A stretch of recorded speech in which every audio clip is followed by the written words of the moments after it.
Assalamualaikum warahmatullahi wabarakatuh. Kepada semua family mengaji Tenten, insyaAllah. Barakallahu fiq. Alhamdulillah dapat lagi kita bersama dalam slot bacaan hadis, insyaAllah.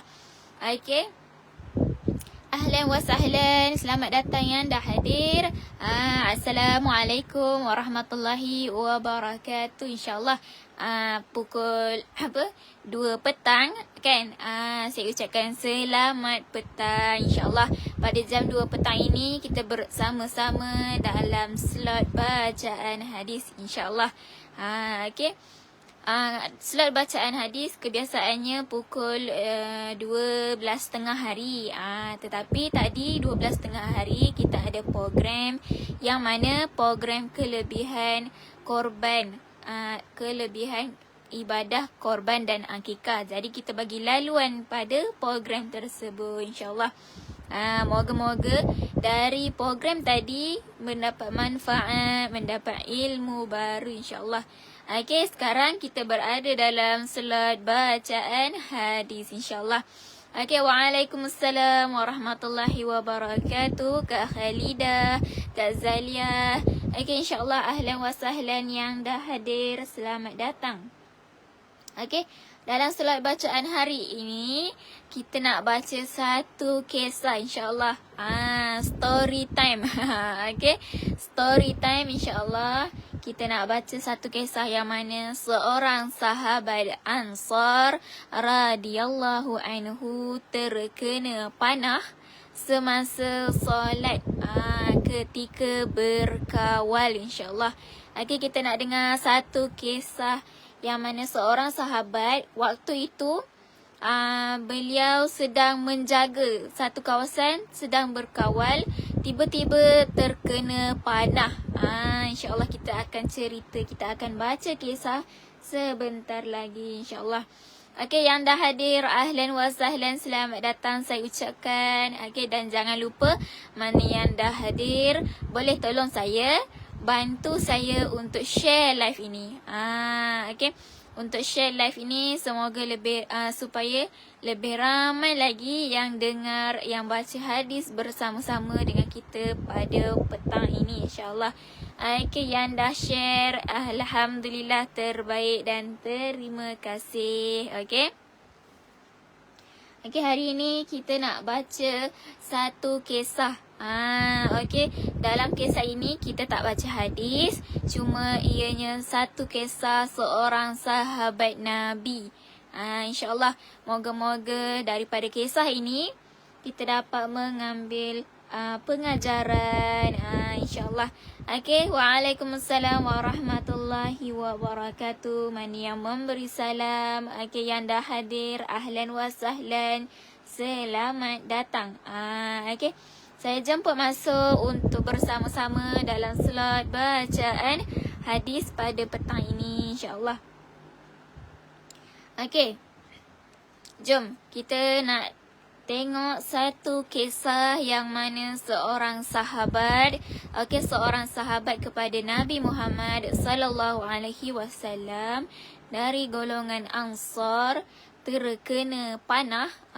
Panah itu apa? Iaitu anak panah kan, yang orang gunakan untuk peperangan pada zaman dahulu. Mereka ada menggunakan alat iaitu satu anak panah. Okay, jadi seorang sahabat daripada golongan Ansar terkena panah tersebut semasa solat. Sahabat itu sedang solat, tiba-tiba terkena panah. Dan waktu itu dia sedang mengawal, dia sedang menjaga kawasan tersebut, insyaAllah. Okay, sahabat daripada Ansar. Ansar ini apa? Ansar ini adalah penduduk asal Madinah. Okay, ada Ansar dan Muhajirin. Kalau Ansar daripada penduduk asal Madinah yang memang memeluk Islam. Okay, kalau golongan Muhajirin, orang yang berpindah daripada Mekah. Okay, jadi sahabat Nabi yang ni daripada Ansar, insyaAllah. Okay, jom Kita tengok kisahnya. Pasal apa kisahnya? Kenapa sahabat Nabi ni kena panah kan? Okey, jom kita baca satu persatu kisah dia, insya-Allah. Okey, ahlan wa sahlan. Selamat datang yang dah hadir. Okey, saya ucapkan jemput masuk, jemput hadir, insya-Allah. Hari ini dalam bacaan slot bacaan hadis, kita nak cerita satu kisah. Moga-moga daripada kisah ini kita dapat ambil pengajaran, insya-Allah. Okey, waalaikumsalam warahmatullahi wabarakatuh pada yang memberi salam. Insya-Allah, jom kita nak baca satu kisah. Okey, sama-sama kita baca. Okey, semasa Nabi Muhammad sallallahu alaihi wasallam pulang daripada satu ghazwah. Okey, apa itu ghazwah? Ghazwah itu adalah satu peperangan. Okey, nama lain bagi peperangan iaitu ghazwah. Okey, baginda baru pulang daripada satu peperangan. Okey, baginda sallallahu alaihi wasallam telah berhenti di suatu tempat pada waktu malam. Okey, dalam perjalanan Nabi pulang daripada peperangan, kemudian baginda pun berhenti untuk berehat. Baginda berhenti pada waktu malam. Kemudian baginda sallallahu alaihi wasallam telah bertanya. Dia bertanya kepada tentera. Okey, siapakah yang akan berjaga dan berkawal pada malam ini? Okey, baginda bertanya kepada sahabat-sahabat yang lain. Siapa yang nak berjaga, siapa yang nak berkawal malam ni? Kan sementara kita nak tunggu esok pagi, waktu malam ini siapa yang nak jaga kawasan ni? Okey. Waalaikumsalam warahmatullahi wabarakatuh. Mana yang memberi salam? Okey, insya-Allah kita nak baca hadis hari ini. Semoga daripada hadis ini kita dapat ambil pengajaran. Insya-Allah kita nak baca hadis kerana Allah Taala, moga-moga kita baca hadis ini kita dapat beramal dengannya, insya-Allah. Okey, jom kita terus. Kemudian seorang sahabat muhajir. Okey, seorang sahabat nama dia Sayyidina Ammar bin Yasir radhiyallahu anhu, dan seorang lagi sahabat Ansar Sayyidina Abbad bin Bashir radhiyallahu anhu telah menawarkan diri. Kemudian mereka berdua kata, kami berdua akan berkawal. Okey, jadi dekat sini siapa sahabat yang suka rela, yang apa orang kata volunteer untuk berkawal pada malam itu, iaitu ada dua orang sahabat. Okey, yang pertama namanya Sayyidina Ammar dan yang kedua Sayyidina Abbad. Okey, dua orang sahabat yang berkawal pada malam tersebut, insya-Allah. Okey, terima kasih mana yang dah share. Saya ucapkan terima kasih banyak-banyak, insya-Allah. Okey, yang belum share boleh tolong saya untuk sharekan live ini, insya-Allah. Okey, jom kita terus. Kemudian Rasulullah sallallahu alaihi wasallam mengarahkan mereka berdua supaya berkawal di satu bukit kerana musuh mungkin akan datang dari arah itu. Okey, apabila dua orang sahabat tadi dia dah volunteer untuk berkawal, lalu Rasulullah pun beri arahan supaya mereka berdua tadi berkawal dekat satu bukit. Sebab apa? Dekat situ mungkin musuh akan datang dari arah bukit. Jadi mereka pun berkawal di situ. Okey.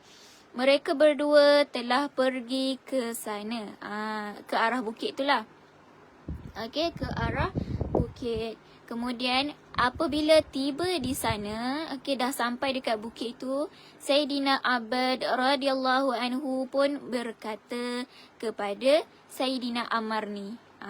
Okey, Sayyidina Abbad dia pun berkata dekat Sayyidina Ammar, okey, kita bahagikan malam kepada dua bahagian. Okey, kita bahagi malam kepada 2 bahagian. Satu bahagian kamu tidur. Dia kata, okey, satu bahagian kamu tidur dan saya berjaga. Sementara satu bahagian lagi kamu berjaga dan saya pula tidur. Okey. Jadi salah seorang daripada mereka pun bagi cadangan. Okey, bagi cadangan. Malam itu kita bahagi kepada 2. Okey. Yang malam satu bahagian kamu tidur, saya berjaga. Okey, yang kedua, saya tidur, kamu pula berjaga. Kita gilir-gilir. Okey. Lepas tu kemudian sementara okey, sekiranya kedua-dua kita berjaga sepanjang malam, mungkin kedua-dua kita akan dikuasai mengantuk dan terus tertidur. Okey. Jadi betul tak? Kalau dua-dua berjaga sepanjang malam, nanti dua-dua mengantuk, dua-dua tertidur. Jadi tak ada siapa yang nak berkawal. Jadi diorang pun susun strategi, seorang jaga, seorang tidur. Okey, bergilir. Kemudian nanti kalau dah dua-dua tertidur, jika ada apa-apa bahaya yang disedari oleh orang yang berjaga, dia perlu mengejutkan kawannya dengan segera. Okey, andai kata ada apa-apa bahaya yang terjadi, orang yang terjaga tadi perlu kejut cepat-cepat. Kejut kawan dia yang sedang tidur. InsyaAllah. Okey, kemudian bahagian malam yang pertama jatuh kepada giliran Abbas, Sayyidina Abbas untuk berjaga, sementara Sayyidina Ammar radhiyallahu anhu pergi tidur. Okey, bahagian malam yang pertama Sayyidina Abbas yang jaga. Okey, Sayyidina Ammar pergi tidur. Okey, kemudian Sayyidina Abbad, Sayyidina Abbad radhiyallahu anhu telah memulakan solat. Okey, sementara Sayyidina Abbad ni sedang berjaga, sedang kawal tempat tu, sambil-sambil tu dia pun solat, dia pun mulakan solat, solat pada waktu malam. Okey, kemudian seseorang lelaki daripada pihak musuh, seorang lelaki daripada pihak musuh telah datang, kan, tengah Sayyidina Abbad sedang solat, tiba-tiba ada seorang lelaki, daripada pihak musuh datang. Kemudian dia tengok, dia lihat jauh dari jauh seseorang sedang berdiri, lalu dia telah memanahnya. Dia nampak Sayyidina Abbad tadi sedang berdiri, sedang solat. Kemudian dia pun memanahkan panah itu kepada Sayyidina Abbad yang sedang solat tadi tu. Waalaikumsalam warahmatullahi wabarakatuh. Mana yang memberi salam? Okey, yang baru masuk, ahlan wa sahlan. Selamat datang, jumpa masuk. InsyaAllah dalam bacaan hadis hari ini, kita nak story-story saja. Okey, iaitu kisah kita seorang sahabat Ansar radhiyallahu anhu terkena panah ketika semasa solat ketika berkawal. Okey, insyaAllah. Okey, boleh? Jom kita sambung. Okey, seorang sahabat, dia sedang solat, tiba-tiba ada seorang lelaki datang, lalu panah kepadanya. Apabila dia melihat orang itu tidak pun bergerak, musuh tadi dia panah kepada Sayyidina Abbad, tetapi Sayyidina Abbad tak bergerak langsung. Boleh bayangkan, dia panah, tetapi dia tidak bergerak langsung.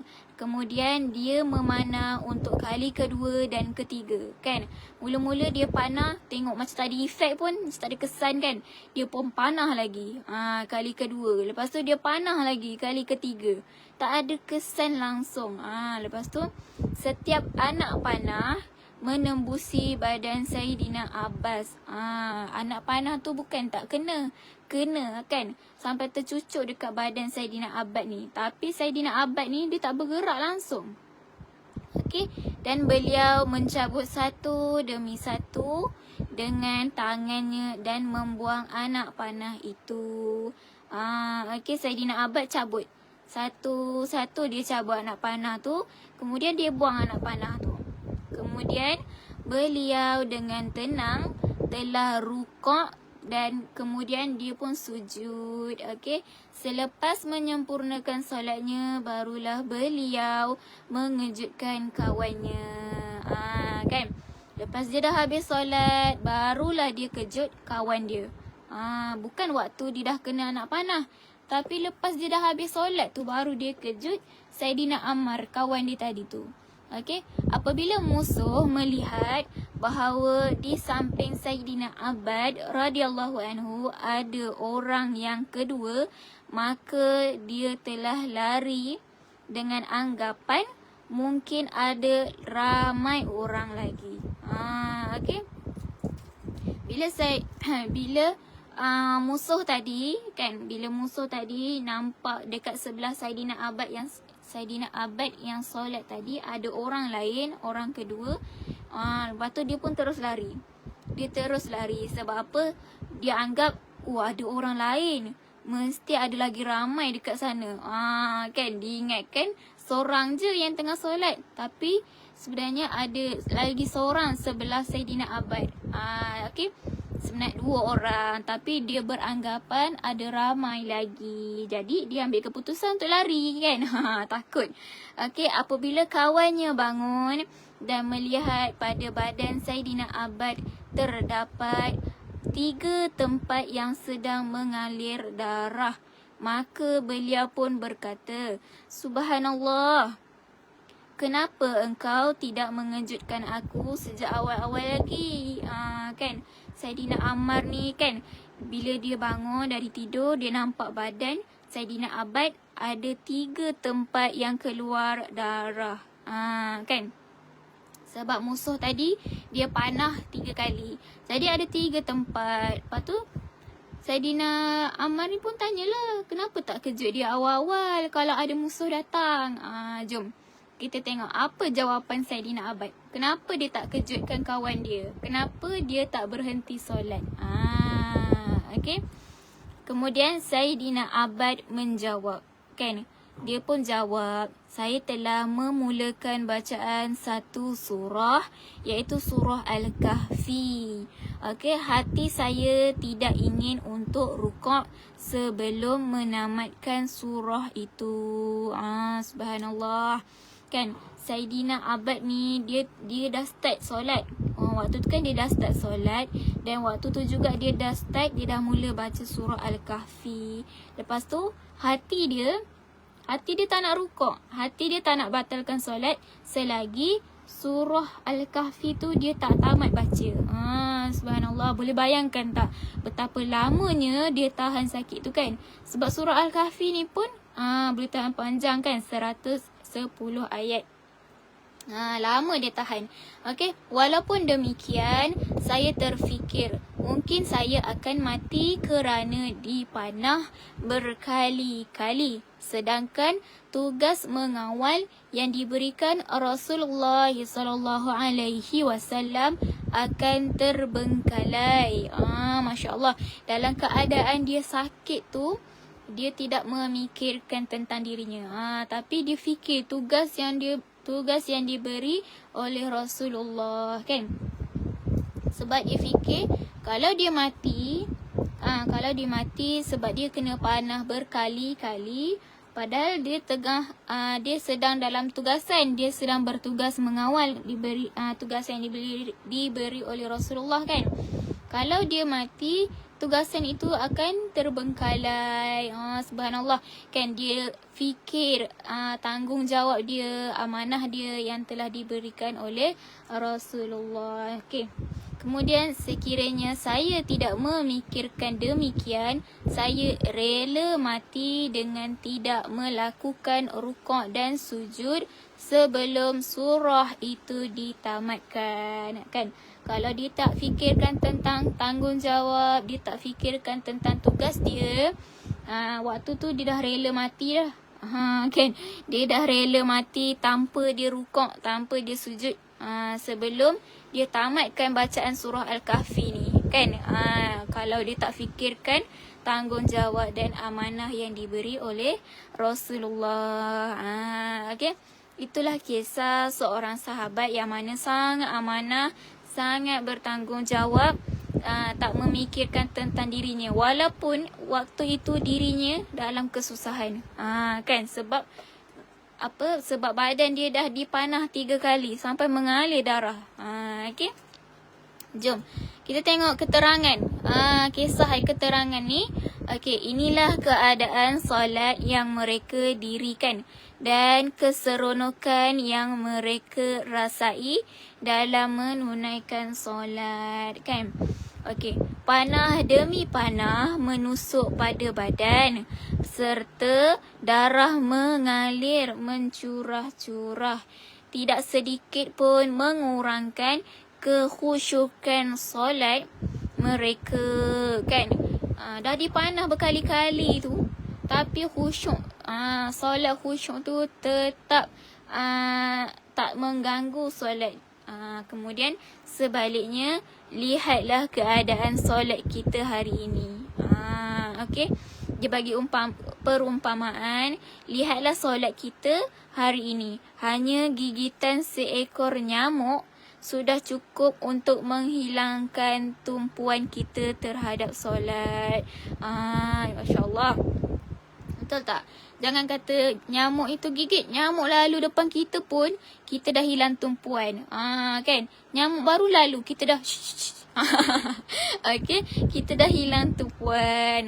Kalau nak dibandingkan dengan sahabat Nabi tadi. Kan? Dipanah, sampai mengalir darah, tapi tetap teruskan solat, tetap khusyuk.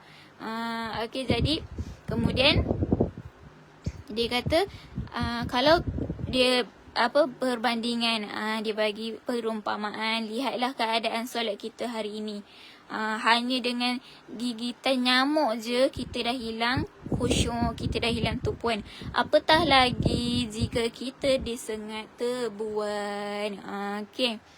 Jadi di sini ada satu perselisihan pendapat tentang persoalan fiqh. Okey, dalam cerita ini, dalam kisah ini ada perselisihan pendapat.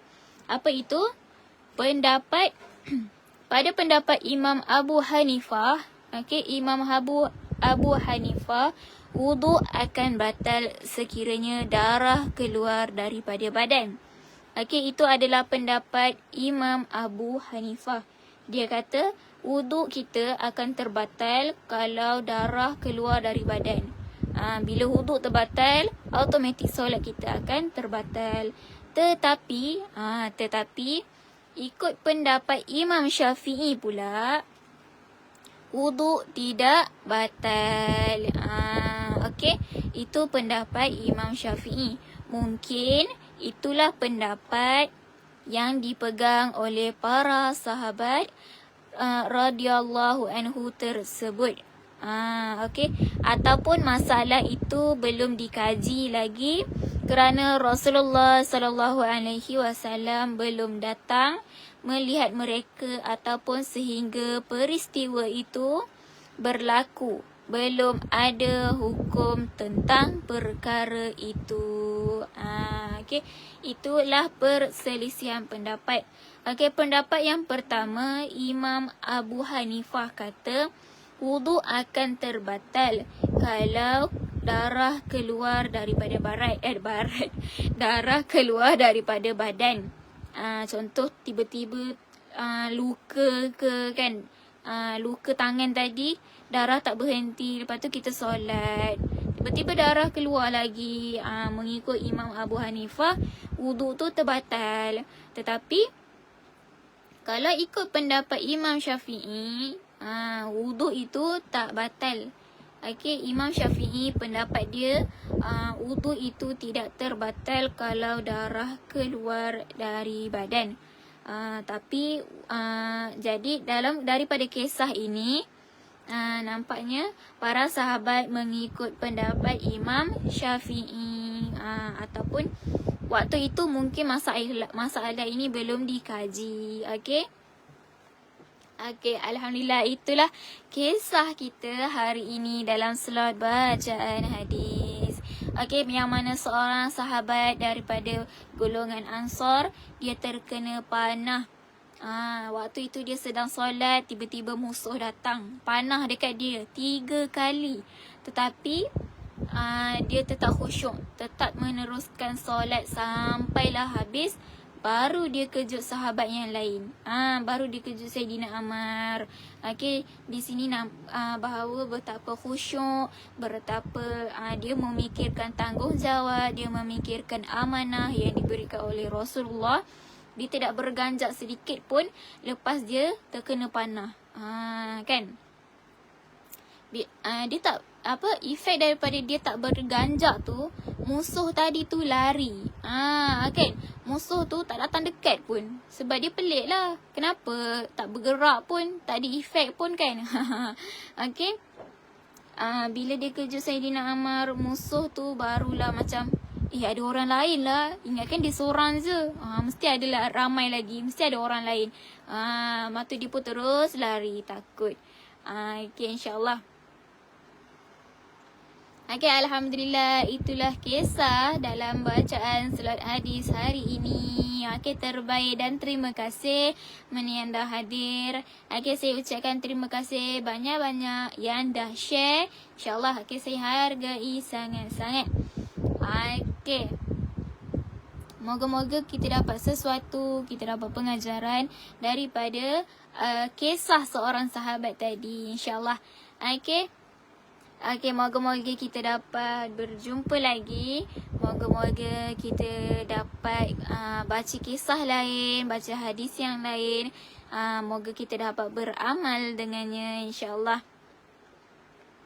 Okay, sebelum saya akhiri, saya nak bagi tahu bahawa penyertaan korban dan akikah dah hampir tarikh untuk tutup. Okay, tapi jangan risau, waktu sekarang masih buka lagi untuk penyertaan korban dan akikah, insyaAllah. Okay, kalau ada rezeki lebih, kita nak buat korban tahun ini, boleh tekan link di bawah yang saya pin komen tu. Okay, scroll pergi yang nombor 2. Jom laksana kurban akikah di Mekah. InsyaAllah boleh tekan link itu. Nanti admin untuk korban dan akikah boleh jawab sebarang pertanyaan ke persoalan ke tentang korban akikah, boleh tanya dekat WhatsApp. InsyaAllah. Okay, moga-moga ibadah korban tahun ini diterima oleh Allah, insyaAllah. Okay, terbaik dan terima kasih mana yang dah hadir. Okay, saya ucapkan terima kasih yang dah share juga. Okay, insyaAllah moga kita jumpa lagi dalam slot yang akan datang. Okay, Assalamualaikum warahmatullahi wabarakatuh.